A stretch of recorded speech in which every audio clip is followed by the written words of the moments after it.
You've said that you don't believe in a minimum wage at all in America. I don't believe in a minimum wage anywhere. I mean, a minimum wages exist. It's just horrible policy. I mean, if you care about people, particularly lower skilled people, you wouldn't want to punish them with a minimum wage. I mean, the minimum wage basically is a law that limits the opportunity of people to gain employment, right? If you're a young person and you don't have a lot of skills, right? Because that's where the minimum wage comes in. I mean, if you have a lot of skills, the minimum wage is irrelevant, right? Because you're going to earn way more than a minimum wage. Where the minimum wage becomes a big barrier is when you're young and you don't have a lot of skills, and so you can't bring a lot of value to a prospective employer. So when you're trying to get your first job in particular, so that you can acquire more skills, so that you maybe can earn more money later on, that minimum wage is a barrier. So whatever that minimum wage is, that's the hurdle that you have to clear. So if there's no minimum wage, then you can take any job that you could get. But let's say the minimum wage is $10.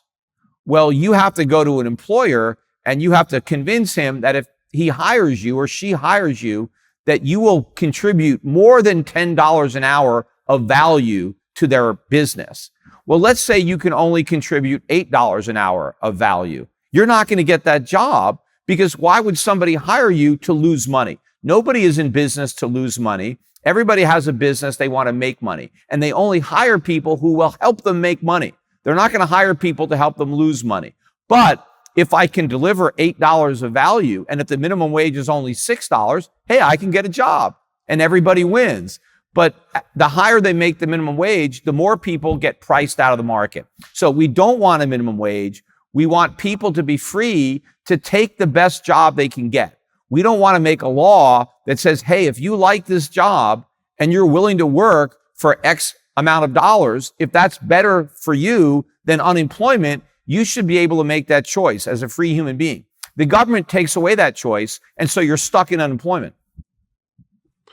Well, I understand your point, and I have a staff of 15 people. Nobody gets even remotely minimum wage. All my staff is well paid. They have paid health insurance, dental, vision, paid time off, and so forth. And that's not because you're like a great guy, right? It's because if you tried to pay the minimum wage, they would all quit. They wouldn't work for you. Right.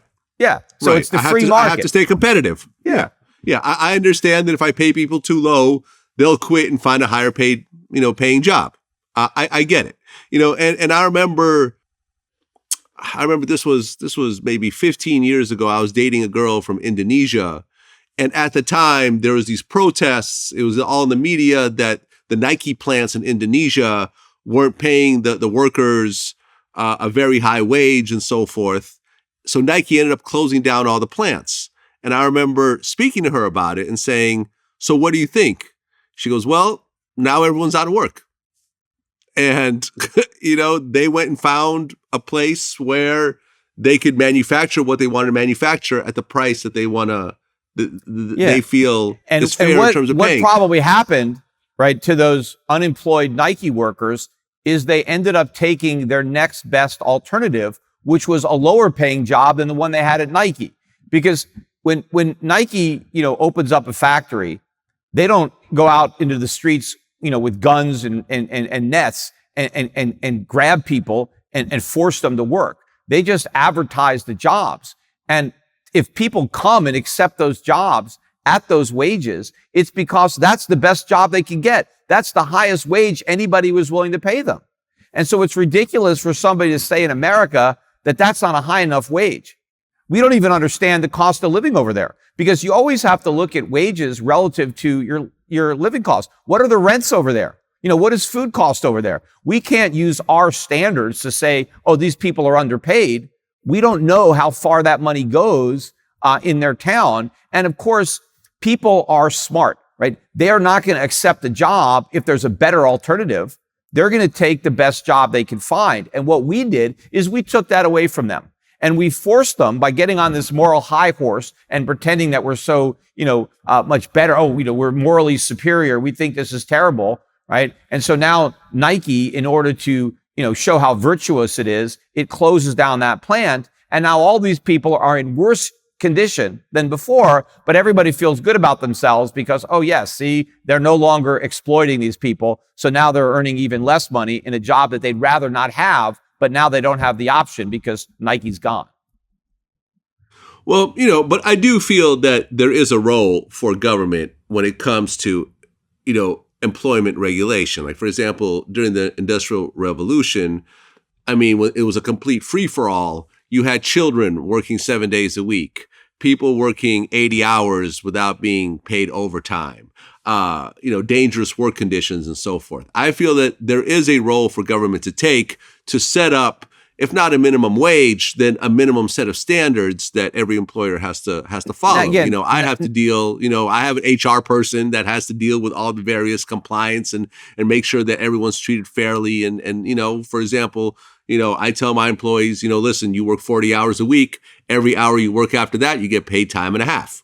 Right, you get a certain number of, paid, sick leave days because that's what's required by the government. Now, I'll go ahead and add vacation days on top of that because I want to, because I have to stay competitive. But ultimately, a lot of people, when it comes to businesses, if they didn't have to do any of that, if they didn't have to give any paid vacation or sick days, if they could hire people that are 10 years old, if they could work people for 80 hours without paying overtime, based on human greed, that will probably happen. Well, but based on human greed, it won't happen because, as you said, people are not going to accept these low-paying jobs if they have a higher-paying alternative. If people value vacations and they value certain benefits, then they'll bargain for those when they're looking for jobs. And, parents are not going to send their 10-year-olds to work unless they have no choice, right? Unless the alternative is they're going to starve to death.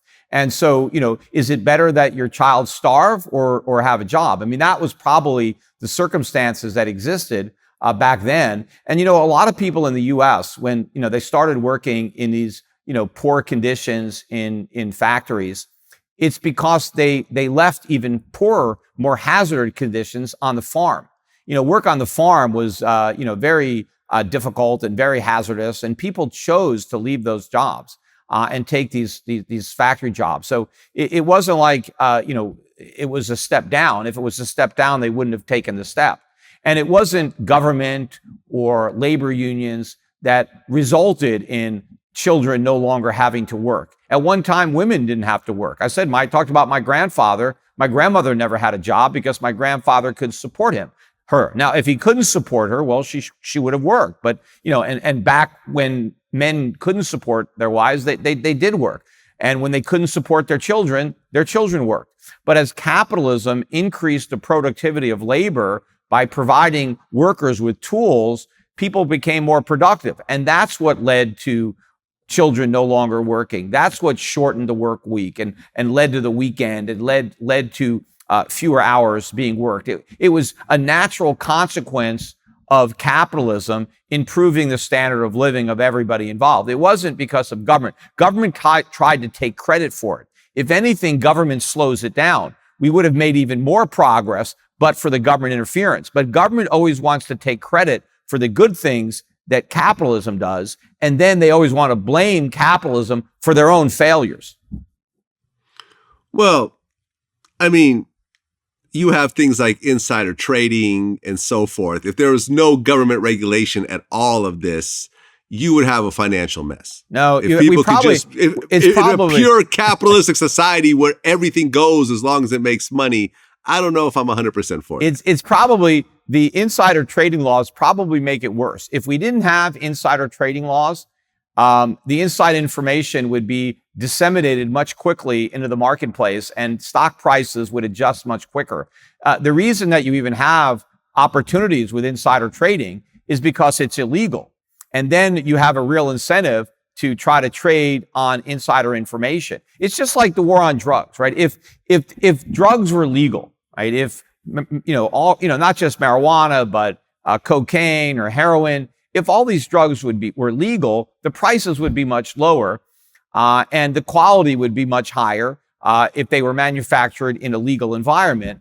But because it's illegal, the price is very high, and that attracts a criminal element that now wants to make a profit selling illegal drugs. So you now have a big problem because the government, through laws, has created this huge opportunity for profit for people who are willing to break those laws. And so the kind of same thing happens with insider trading. And I think a lot of people who have been prosecuted for that are really not guilty. And the whole thing is ridiculous. I think it's just a reason to have more government, bigger government. What I'm really concerned about is not the insider trading. Look at all these fools that are buying all these hyped up meme stocks, overpaying for stocks. I mean, that's where the money is going to be lost. I mean, hardly any money is going to be lost due to insider trading. But I do think that there are crimes that the government should prosecute. I mean, I'm not an anarchist. There are people who are, but I do believe that, fraud should be illegal. When you're talking about at the workplace, right? I don't think an employer should be negligent and expose their workers to risks that they don't know about.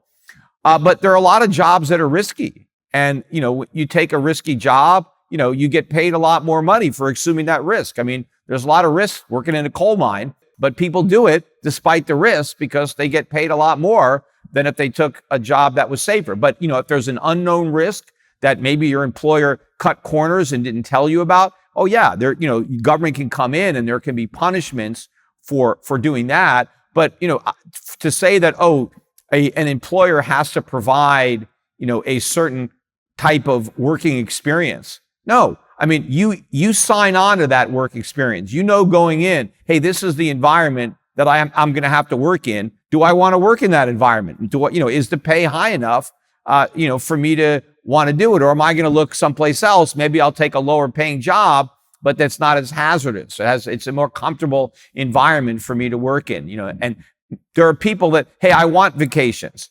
I want flexibility in my schedule. This is all a trade-off. There are people that say, look, I don't care about vacations. Just pay me more money, right? I just want higher money. I don't want to take a vacation, right? These are choices that, adults should be able to make on their own. The government shouldn't force these decisions on them, at gunpoint.